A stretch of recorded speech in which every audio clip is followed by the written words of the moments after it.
किसी को पसंद नहीं आते, यूपी की सरकारों को भी नहीं आते। तो आज इन्हीं से बात करने के लिए आए हैं कि धरना दे रहे हैं। ये बताइए भाई, चुनाव सर पर है, सरकार को बदनाम करने, राष्ट्र को बदनाम करने आप लोग चले आए, राजाओं की पगड़ी उछाल रहे हैं, शर्म नहीं आ रही आप लोगों को? मैडम, हम किसी की पगड़ी नहीं उछाल रहे, हम तो अपने न्याय की मांग कर रहे हैं। हम 9 वर्षों से उत्तर प्रदेश में 2012 से काम कर रहे हैं। अनेकों महामारी में, अनेकों आपदाओं में हमने उत्तर प्रदेश में काम दिया। हमने प्रदेशवासियों को हमेशा हाथों में लेके चले, लेकिन हमारा रोजगार छीन लिया गया। आपने देखा इको गार्डन में 16 दिन हमारा धरना चला। उत्तर प्रदेश के श्रम एवं सेवा योजना मंत्री श्री स्वामी प्रसाद मौर्य जी और उत्तर प्रदेश के श्रम सचिव माननीय सुरेश चंद्रा जी के द्वारा हमारा धरना खुलवाया गया। उन्होंने आश्वासन दिया कि जाइए 5-6 दिन में आप बहाल हो जाएंगे। आप नेताओं को माननीय कहते हैं, नेता आ करके आप लोगों को सांत्वना देते हैं, आप लोग को चलता कर देते हैं कि जाइए जी घर जाइए, आपकी बात सुन लेंगे। उसके बाद क्या होता है? देते तो लॉलीपॉप ही है आपके माननीय नेताजी। आज लॉलीपॉप ही मिला मैडम। 5 महीने से तो हम आज ठुकराए राह पर, आज देखिए जमीन पे पड़े हैं। 24 घंटे रहते हैं मैडम बगल में आसमान के छत के नीचे खाना बना के खा रहे हैं। आप लोग इसलिए पड़े हैं क्योंकि सरकारें जानती हैं कि उनको आपसे सिर्फ वोट लेना है। अभी जब धरना खत्म करके आप घर जाएंगे, देखिए नंगे पैर सर्दी में ये लोग यहाँ पर खड़े हैं, लेकिन अभी जब वोट चुनाव का समय आएगा, ये लोग जब घर जाएंगे, आप लोग हो जाते हैं, कोई शुक्ला हो जाएगा, कोई मिश्रा हो जाएगा, कोई खान हो जाएगा, कोई कुर्मी, कोई पटेल हो जाएगा। सरकारें जानती है, अगर उनको लगता कि आपसे कोई खतरा है तो वो सुनते हैं आपकी बात। कोरोना के समय तो आपकी पूजा किया करते थे मोदी जी, क्या हो गया? कोरोना के समय में हम लोगों के ऊपर फूल बरसाए गए, उसके बाद हम लोगों की नौकरियां छीन ली गई। तो अब काटे आपके रास्ते पर लगा दिए।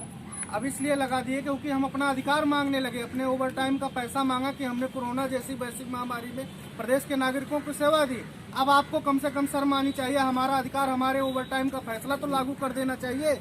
इसी की मांग को लेकर हमारे 9000 एम्बुलेंस कर्मचारियों को बर्खास्त कर दिया गया। हम अपनी सैलरी का पैसा, अपनी ग्रेजुटी का पैसा मांगने जाते हैं तो कंपनी गेट पर बाउंसर लगा देती है, अंदर नहीं घुसने देती है और सरकार की पुलिस खड़ी हो जाती है कि इनको रोका जाए, कंपनी तक नहीं जाने चाहिए कर्मचारी। देखिए, ये वही कोरोना वॉरियर्स हैं, ये वही भगवान हैं जिनकी कोरोना के समय पर मोदी जी ने पूजा की थी, फूल बरसाए थे। अभी लोग फैशन से बाहर हो चुके हैं।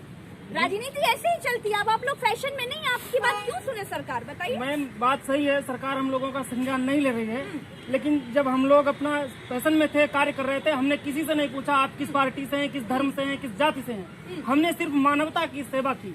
हमने अपने पूरे उत्तर प्रदेश के प्रत्येक नागरिक की जीवन रक्षा को देखते हुए खुद को जान की जोखिम में डालकर, अपने परिवार को छोड़कर, अपने संगी साथी पूरा फैमिली छोड़कर, माँ बाप, यहाँ तक कि माँ एक्सपायर हुई, बाप एक्सपायर हुआ, उनको देखने नहीं पहुंचे, लेकिन जनता की सेवा की। इसी लखनऊ में जब लाशें जलाने की जगह नहीं थी, हम लोगों ने दिन रात डेड बॉडियां ढूंढी। उसी का परिणाम हम लोगों को ये मिल रहा है क्या? हम पूछना चाहते हैं सरकार से, जो सरकार में उनसे भी और विपक्ष से, सबसे। हमें किसी पार्टी से मतलब नहीं है, हमें मतलब है सिर्फ कि हम लोग किससे न्याय मांगने जाएं। आप न्याय मांगने के लिए आए ना भाई बस हम लोग न्याय मांगने वाले किसी को पसंद नहीं आते। मांगना है तो बीजेपी के लिए चंदा मांगिए, नौकरी कोई मांगने की चीज है क्या?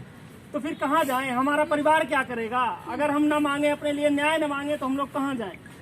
देख लीजिए, मैं बार बार कह रही हूँ, ये वही कोरोना वॉरियर्स हैं जिनकी पूजा होती थी कोरोना के समय पर। आज ये लोग सब फैशन से बाहर हो चुके हैं। ये लोग अपना घर छोड़े, परिवार छोड़े, माँ बाप को छोड़े, यहाँ पर पड़े हुए हैं, दिन रात धरना दे रहे हैं, लेकिन कोई सुध लेने वाला नहीं है। कोई आया?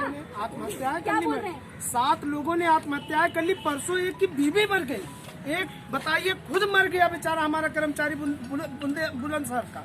उसके बाद हम लोग कहते हैं कि स्वास्थ्य विभाग उत्तर प्रदेश में व्यापक भ्रष्टाचार हो रहा है। एक एम्बुलेंस की अगर जांच कराई जाए, अगर सरकार को लगता कि आप लोगों से उनका कोई नुकसान है, आप लोगों के वोट में इतनी पावर है, तो सरकार आपकी बात सुनती। सरकार आपकी बात क्या नहीं सुन रही है? सरकार को उत्तर प्रदेश के वोटों की जरूरत नहीं है। उस समय जब चुनाव था तब उनको सरकार बनानी थी, तब वोटों की जरूरत थी। झूठ बोला गया था 2 करोड़ रोजगार देंगे। आज 2012 से एम्बुलेंस कर्मचारी निकले हैं।